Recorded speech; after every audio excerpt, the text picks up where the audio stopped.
ये कहानी है एक चुड़ैल और इंसान के अनोखे प्यार और बलिदान की, जिसका अंत बहुत ही इमोशनल है। मूवी की शुरुआत होती है और हमें एक शमशान घाट दिखाया जाता है। यहाँ एक बहुत ही सुंदर लड़की की बॉडी दफन करने आई थी। यहाँ हम इस शमशान घाट के सेवक को भी देखते हैं, जो कि बौना होता है। ये बॉडी लावारिस थी, शायद इसे कोई शमशान घाट में रख कर गया था। तभी उसे बाहर से एक आवाज आती है, इसलिए दरवाजा खोलकर बाहर देखता है। यहाँ एक बूढ़ी औरत एक लड़की की बॉडी लेकर आई थी। ये बॉडी दुल्हन के लिबास में थी। वो कहती है कि इसे दफनाने के लिए मुझे कहीं जगह नहीं मिली, इसलिए मैं इसे यहाँ लेकर आई हूँ। पर वो कहता है कि यहाँ पहले से ही एक खूबसूरत लड़की की बॉडी आई है और अब दूसरी बॉडी दफनाने के लिए यहाँ जगह नहीं है। बुढ़िया कहती है, ठीक है, मुझे अंदर वाली लड़की से एक चीज चाहिए, जिससे मेरी बेटी की आत्मा को शांति मिलेगी और उसे स्वर्ग में स्थान प्राप्त होगा, फिर मैं चली जाऊंगी। सेवक इसके लिए मान जाता है। अब बुढ़िया उसकी बेटी की बॉडी को उस खूबसूरत लड़की के पास लेकर जाती है। सेवक पूछता है कि क्या तुम इस लड़की को जानती हो?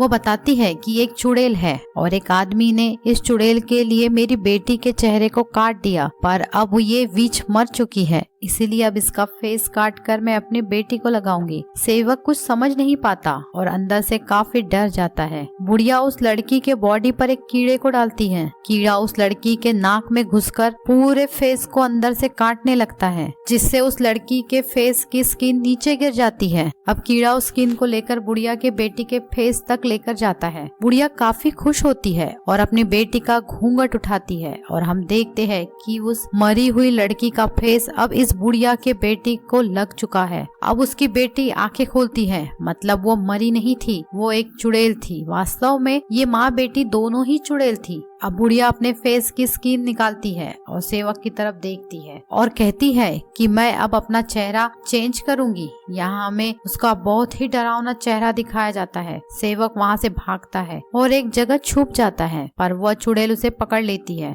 अब सीन शिफ्ट होता है और हमें एक मदिरालय दिखाया जाता है, जहाँ काफी सारे लोग आए हुए हैं। यहाँ एक आदमी एक औरत से फ्लर्ट करने की कोशिश करता है। ये लड़की और कोई नहीं बल्कि वही चुड़ैल थी जिसने शमशान में अपना चेहरा बदला था। इसका नाम होता है काया। यहाँ वो उस आदमी को ऊपर से नीचे फेंक देती है और अपनी एक साथी जिसका नाम था रूही, उसे कहती है कि सबको मार दो और सबकी स्पिरिट ले लो। यहाँ ये एक एक करके सभी को मार देते हैं। अब हमें जीके नाम के एक विच हंटर को दिखाया जाता है, जो उसी गली से गुजर रहा था। तभी उसे कुछ सोल्जर भागते हुए दिखाई देते हैं। इसे भी अंदाजा हो चुका था कि यहाँ कहीं तो भी विच है, इसलिए वो भी उन सोल्जर के पीछे जाता है। सभी सोल्जर मदिरालय पहुंचते हैं। यहाँ सब मारे जा चुके थे। जीकेन भी वहाँ पहुँचता है और बोलता है कि यह सब चुड़ैल का काम है, पर सेनापति गेसु इसे अफवाह करार देता है। सुबह होती है और हमें रिया और युआन नाम के एक आदमी को दिखाया जाता है। युआन एक चित्रकार है जो पेंटिंग बनाता है। इन्होंने यहाँ पेंटिंग का सेल लगाया था। दूसरी तरफ हम सेनापति गेसु को देखते हैं, जिसे सैनिक बताते हैं कि मदिरालय में मारे गए लोगों का पोस्टमार्टम हुआ है, पर इनकी मौत की वजह कुछ अजीब है। ये सब किसी औरत द्वारा मारे गए हैं। सेनापति गेसु को जीकेन की बातों पर अब यकीन हो जाता है कि ये सब विच का काम है। अब हम उन्हीं दो चुड़ैलों को देखते हैं। ये एक डीमन केव थी। यहाँ हमें चुड़ैलों की रानी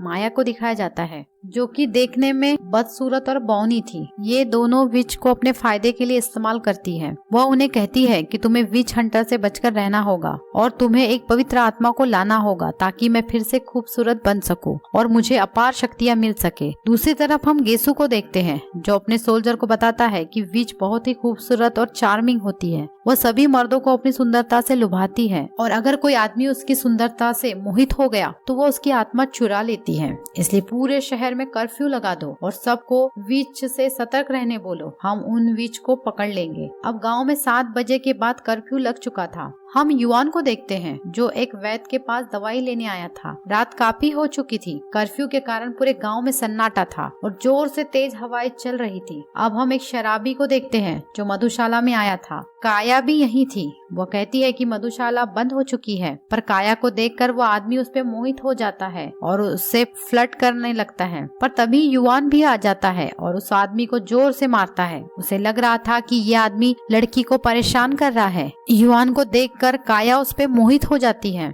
और मन ही मन उससे प्यार करने लगती है। युआन पूछता है कि तुम ठीक तो हो? वो कहती है कि हाँ, पर तभी रूही पूछती है कि कौन आया है? काया बोलती है कि तुम जल्दी से यहाँ से चले जाओ। वो जाने लगता है, पर तभी रूही काया को दूसरी तरफ फेंक देती है। रूही उससे पूछती है कि तुम्हें कौन चाहिए? वो युआन के पास आती है और उसे मोहित करके उसकी स्पिरिट लेने की कोशिश करती है, पर वो उसकी आत्मा नहीं ले पाती क्योंकि वो उस पे मोहित नहीं होता। चुड़ैल आत्मा तभी ले सकती थी जब कोई आदमी उस पे मोहित हो। युआन चिल्लाने लगता है, पर रूही उसे जोर से मारती है जिससे वो बेहोश हो जाता है। अब हम काया को देखते हैं जिसे होश आ चुका था, पर तभी सेनापति गेसु और सैनिक वहां आ जाते हैं। उसे दोनों लोग बेहोश दिखते हैं। वह रूही से पूछता है कि ये मदिरालय अब तक क्यों शुरू है, पर तभी दोनों विच को विच हंटर के आने की बेल सुनाई देती है, इसलिए वो दोनों वहां से भागती है। पर सेनापति गेसु रूही का पीछा करता है और उससे लड़ने लगता है, पर वो काफी ताकतवर थी। तभी विच हंटर जिकेन भी वहां आता है। उसे देखकर विच वहां से भाग जाती है। अब हम युआन को देखते हैं जिसे होश आ चुका था। सेनापति गेसु उसे ऑफिस लेकर आया था, पर युआन को पिछली रात का कुछ भी याद नहीं होता। सेनापति बताता है कि कल तुम विच का शिकार होने वाले थे, पर तुम बच गए। कर्फ्यू होने के बाद भी तुम घर से क्यों निकले? वो बताता है कि मेरे वाइफ की हेल्थ काफी खराब है, इसके लिए दवाई लेने गया था। सेनापति गेसु बोलता है कि तुम्हें एक स्केच बनाना होगा। सैनिक उस विच का वर्णन करते हैं और युआन उस विच की मतलब रूही का स्केच बना देता है। दूसरी तरफ हम रूही को देखते हैं। माया उस पे काफी गुस्सा हो रही थी क्योंकि एक विद्वान और पवित्र आदमी की स्पिरिट उसने नहीं लाई थी। तभी काया बोलती है कि हमें वो स्कॉलर मिला था, पर तभी वहाँ सोल्जर और विच हंटर आ गया, इसलिए हमें वहाँ से भागना पड़ा। पर आप चिंता मत करो, मैं उसकी स्पिरिट जरूर लेकर आऊंगी। माया वहाँ से चली जाती है, पर रूही काया पे काफी गुस्सा थी क्योंकि वो युआन के पास थी और उसे मोहित करके उसे मार सकती थी, पर उसने ऐसा नहीं किया, इसलिए रूही उसे सबक सिखाने की कोशिश करती है। अब वो काया को एक पेंटिंग दिखाती है जो कि युआन की होती है। ये देखकर काया चौंक जाती है। रूही बताती है कि ये युआन नहीं बल्कि उसके दादाजी की पेंटिंग है। रानी माया युआन के दादाजी से प्यार करती थी और उनके लिए सब कुछ सेक्रीफाइस कर सकती थी, पर जब उन्हें पता चला कि वो एक विच है तो उन्होंने उसे मारने के लिए विच हंटर को बुलाया, पर वो वहाँ से बच के निकल गई। इसलिए उसे लगता है कि सब आदमी एक जैसे होते हैं, इसलिए उसे अब युआन की स्पिरिट चाहिए ताकि वो उससे बदला ले सके और उस पवित्र स्पिरिट से खुद को खूबसूरत बना सके। अगर तुम मेरी मदद करती तो मैं उसे मार सकती थी। इसलिए गुस्सा होकर वो उससे लड़ने लगती है और उसे कहती है कि अगर हमने उसकी स्पिरिट नहीं लाई तो माया हमें जलाकर राख कर देगी। अब दूसरी तरफ हम युआन के वाइफ को देखते हैं जो काफी बीमार थी, चल फिर भी नहीं सकती थी। युआन उसके पास बैठा होता है। तभी रिया वहाँ आती है जो कि वैद्य के पास गई थी। वो उसे एक चिट्ठी देती है जिसमें लिखा था तुम्हें जो मेडिसिन चाहिए वो काली पहाड़ी पे मिलेगी, इसलिए तुम वहीं आ जाओ। पर रिया बोलती है कि बाहर कर्फ्यू लगा है और इस चिट्ठी पे मुझे शक हो रहा है, पर युआन को उसके वाइफ के लिए दवाई लाना जरूरी था, इसलिए वो वहाँ से निकल जाता है और काली पहाड़ी पे पहुँचता है। इनफैक्ट इसे काया नहीं बुलाया था क्योंकि वो उससे मिलकर उसे दवाई देना चाहती थी, पर रूही भी वहाँ आती है। युआन को समझ नहीं आता कि जाना किधर है, पर तभी उसे वहाँ पर एक घर में रोशनी दिखाई देती है, इसलिए वो उस घर में जाता है और उसे वहाँ काया दिखती है। वो काया की खूबसूरती को देखते रह जाता है। वो उसे पूछता है कि तुम कौन हो?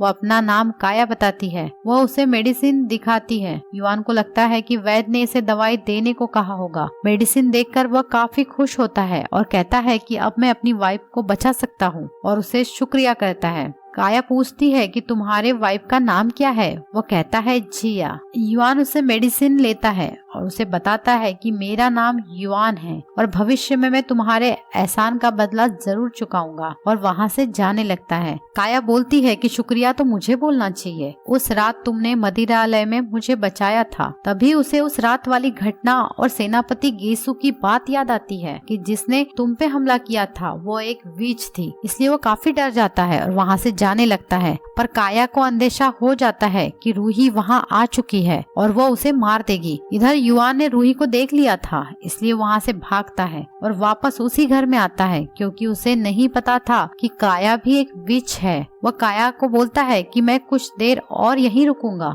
ये घर एक इल्यूजन होता है। रूही समझ जाती है कि काया ने युआन को कहीं छुपाया है, इसलिए वो जादू से उस माया जाल को तोड़ देती है। रूही अंदर आएगी, इसलिए काया युआन को बेहोश करके वहाँ से ले जाती है। रूही वहाँ पहुँचती है पर वहाँ कोई नहीं था। काया युआन को लेकर वहाँ से निकलती है और एक जगह लेकर आती है। वो युआन की स्पिरिट लेने की कोशिश करती है, क्योंकि वो चाहती थी कि युआन की स्पिरिट मैं रानी माया को दूं, पर वो उसकी स्पिरिट निकाल नहीं पाती, क्योंकि युआन में एक पवित्र स्पिरिट थी और वो तब ही निकलेगी जब वो विच पे मोहित होगा। युआन को होश आता है। वो कहता है कि मुझे सेनापति गेसु ने बताया था कि तुम्हारी दोस्त एक विच है, पर वो कहती है कि वो मेरी दोस्त नहीं है, मैं तो उसे जानती भी नहीं। युआन को उसके हाथ पे जख्म दिखती है, इसलिए वो उसके हाथ पे पट्टी बांधता है और कहता है कि तुम्हें अपना ध्यान रखना चाहिए। उसका दयालु स्वभाव देखकर वो इमोशनल होती है और उससे कहती है कि तुम अब यहाँ से जाओ, वो विच तुम्हें ढूंढते हुए यहाँ आएगी। वो कहता है कि तुम भी मेरे साथ चलो। अब वो उसे लेकर अपने घर आता है और उसके वाइफ के पास पहुँचता है। वो रिया को दवाई बनाकर लाने बोलता है।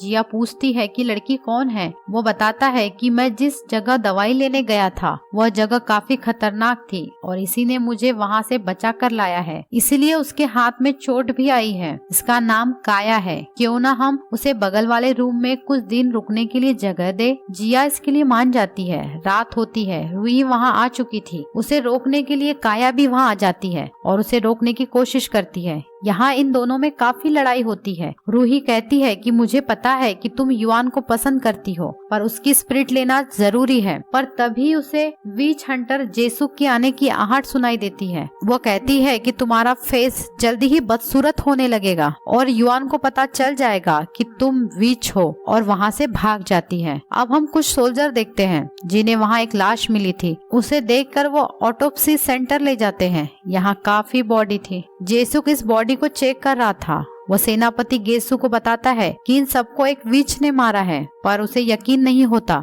इसीलिए जेसुक उसे एक पत्ता खाने देता है, जिसको खाते ही विच के बारे में पता चलता था। सुबह होती है। युआन अपनी पेंटिंग शॉप में होता है। तभी जेसुक वहाँ आता है और पूछता है कि मुझे पता है तुमने विच को देखा है, पर रिया उसे भगाने की कोशिश करती है। गेसुक पूछता है कि क्या तुम्हारे घर में कोई अजनबी आया है, जिससे रिया काफी चौंक जाती है। यहाँ जेसुक रिया को एक पत्ता देता है, जिसके खाने से विच को देखा जा सकता था। रिया जल्दी से युआन के साथ घर आती है, पर जिया वहाँ नहीं थी। वह दूसरे कमरे में जाता है। वहाँ उसे जिया दिखती है, जो कि बिल्कुल ठीक हो चुकी थी और वो काया के पास बैठी थी। युआन काया के हेयर से पिन निकालता है और जिया को कहता है कि ये प्यार की निशानी मैंने तुम्हें दिया था, इसलिए तुम्हारे पास होना चाहिए। वो बताती है कि काया की वजह से मैं ठीक हुई हूँ। युआन उसका शुक्रिया मानता है और वहाँ से चला जाता है। शाम होती है। युआन काया के पास आता है। वो देखता है कि काया के हाथ की जख्म पहले से ज्यादा बढ़ गई है, इसलिए वो उसके जख्म में दवाई लगा के मलहम पट्टी करता है।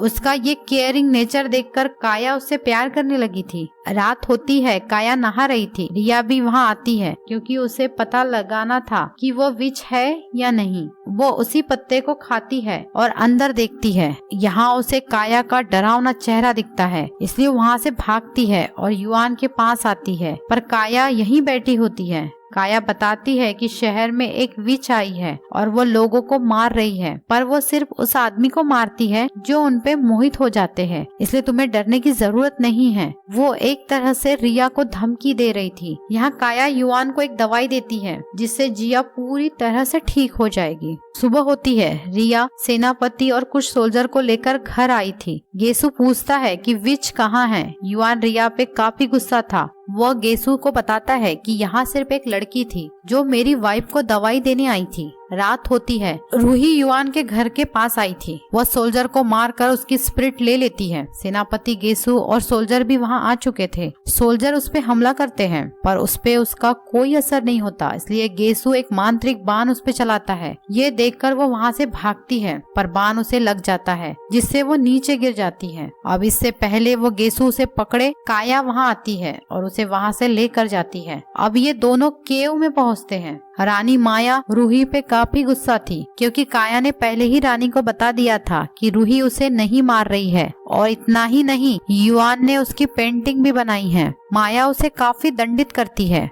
पर उसकी हालत देखकर काया रानी को कहती है कि उसे छोड़ दो। अगर रूही मेरे मामले में दखल ना दे तो मैं उस स्कॉलर की स्पिरिट लेकर आ सकती हूँ। रानी इसके लिए मान जाती है। अब हम जिया को देखते हैं, जो पूरी तरह से ठीक हो चुकी थी। वो इसका श्रेय काया को देती है। युआन कहता है कि जब से तुम गई हो जिया ने तुम्हें काफी मिस किया है, इसलिए तुम कुछ दिन और हमारे पास रहो। अब काया युआन को शॉप में मदद करने लगी थी और जिया की काफी देखभाल भी करती थी। युआन भी अब काया की तरफ अट्रैक्ट होने लगा था और उसके बारे में सोचने लगा था। अगले सीन में हम युआन को देखते हैं, जो अपनी घर की तरफ जा रहा था, पर तभी कोई उस पे हमला करता है, पर काया उसे बचा लेती है और उससे कहती है कि शायद वो विच फिर से यहाँ आई है, तुम घर में ही रुको, चाहे कुछ भी हो तुम बाहर मत आना। काया उसे रोकने बाहर जाती है, पर ये रूही नहीं बल्कि खुद रानी माया होती है। वह काया पे हमला करती है, जिससे वो नीचे गिर जाती है। ये देखकर युआन दौड़कर वहाँ आता है। माया उसे देख लेती है। अब माया उसे मार देगी। ये देखकर काया एक पोर्टल ओपन करती है और उसे दूसरी दुनिया में भेज देती है। यहाँ रानी काया को बहुत मारती है, क्योंकि उसने युआन को अब तक छुपा के रखा था। काया कहती है कि तुमने मुझे कहा था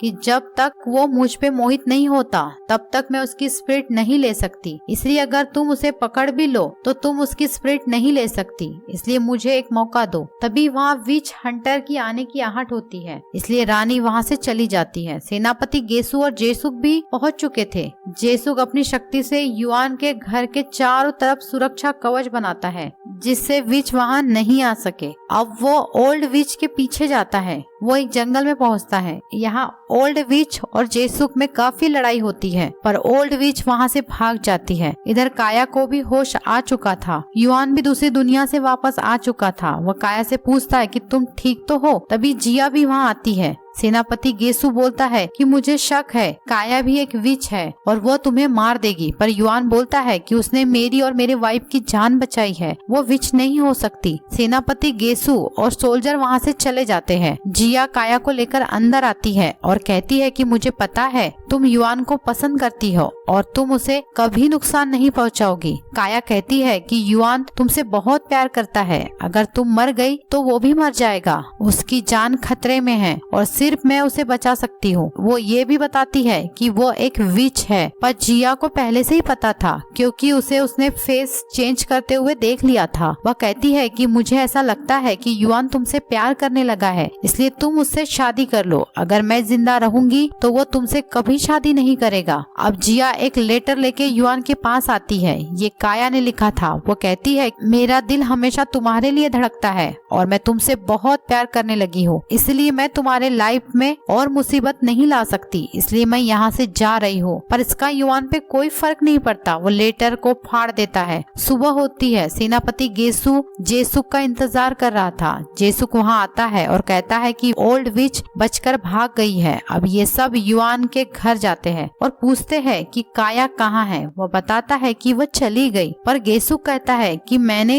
यहाँ एक मांत्रिक पेपर लगाया था, जिसे क्रॉस करके वो यहाँ से नहीं जा सकती, और विच की स्मेल बता रही है कि वो यही है, इसलिए वो युआन के घर की तलाशी लेते हैं, पर काया वहाँ नहीं थी। रिया बोलती है कि मुझे शक है कि अंदर जो मैडम जिया है वो नकली है, बल्कि वो एक विच है, जिससे युआन काफी गुस्सा होता है। पर तभी जिया आती है और वो उस पेपर को क्रॉस करती है, पर उसे कुछ नहीं होता। पर गेसुक बोलता है कि मैंने जो कहा है वो सच है, मैडम जिया ही विच है। अब ये सब वहाँ से चले जाते हैं। धीरे धीरे जिया की तबीयत बिगड़ने लगी थी। रात होती है। हम रिया को देखते हैं, जो घर के अंदर जाना चाहती थी, पर वहाँ मांत्रिक पेपर था, इसलिए वो सैनिक को उसे निकालने बोलती है, पर वो नहीं मानता, इसलिए वो उसकी स्पिरिट को बोतल में कैद कर लेती है और दरवाजे से अंदर पहुँचती है। यहाँ एक सोल्जर होता है। वह कहती है कि मुझे मैडम जिया से मिलना है, इसलिए वो उसे अंदर लेकर आता है। इनफैक्ट ये रिया नहीं बल्कि रूही होती है। वह जिया को कहती है कि आज की रात तुम्हारा लास्ट चांस है, स्पिरिट लेने का, नहीं तो ओल्ड विच तुम्हें मार देगी। अब वो जैसे ही पीछे पलटती है, उसका चेहरा देखकर सोल्जर समझ जाता है कि वो एक विच है, पर रूही उसकी आत्मा को कैद कर लेती है। तभी युआन वहाँ आता है, वो उसके लिए दवाई लाया था। दूसरी तरफ हम गेसु को देखते हैं, उन्हें वहाँ एक सोल्जर की बॉडी दिखती है, इसलिए गेसु और जेसुक फिर से युआन के पास जाते हैं और उसे हेयर पिन दिखाते हैं। इसे देखकर युआन चौंक जाता है, क्योंकि उसने जिया से वादा लिया था कि वो इसे कभी नहीं उतारेगी। इस पिन का इस्तेमाल मांत्रिक पेपर को निकालने के लिए किया गया था। युआन को यकीन हो चुका था कि जिया एक विच है। वो उसे पूछता है कि मेरी वाइफ कहाँ है। गेसु उस पे हमला करता है, पर उसे कुछ नहीं होता, इसलिए जेसुक उस पे मांत्रिक शक्ति का इस्तेमाल करता है, इसलिए वो वहाँ से भाग जाती है। युआन जिया को ढूंढते हुए एक लेक के पास आता है, यहाँ रूही भी होती है। वो पूछता है कि मेरी वाइफ कहाँ है और काया कहाँ है, मैं उसे मार दूंगा। पर वो उस पे हमला करती है और कहती है कि इतने दिनों तक तुम जिसके साथ रह रहे थे, उसे प्यार कर रहे थे, उसे ही मारना चाहते हो। मतलब मैडम जिया मर चुकी थी और युआन जिसके साथ रह रहा था वो जिया के रूप में काया थी। वह कहती है कि मैंने उससे कहा था कि ओल्ड विच के साथ जो प्यार में धोखा हुआ है वो तुम्हारे साथ भी होगा। पर तभी ओल्ड विच वहाँ आती है और रूही पे हमला कर उसे घायल कर देती है। अब वो युआन को मारने के लिए आगे बढ़ती है, पर तभी जेसुक और गेसु वहाँ आ जाते हैं। यहाँ इन तीनों में काफी लड़ाई होती है। सेनापति गेसु घायल हो जाता है, पर जेसुक उससे काफी लड़ता है। इधर काया भी आ चुकी थी, पर ओल्ड विच रूही को मार देती है। अब वो युआन की तरफ बढ़ती है, पर काया बीच में आ जाती, जिससे वो घायल हो जाती है। इधर गेसुक ओल्ड विच को मांत्रिक पेपर में बांधने की कोशिश करता है, पर असफल होता है, इसलिए वो 7 सॉल्ट चक्र से उस पे हमला करता है, पर वो बच जाती है। इधर युआन को होश आ चुका था। वो पूछता है कि तुम काया हो या मेरी वाइफ जिया हो। वो कहती है कि मैं काया हूँ। युआन उसके सीने में चाकू घोंप देता है।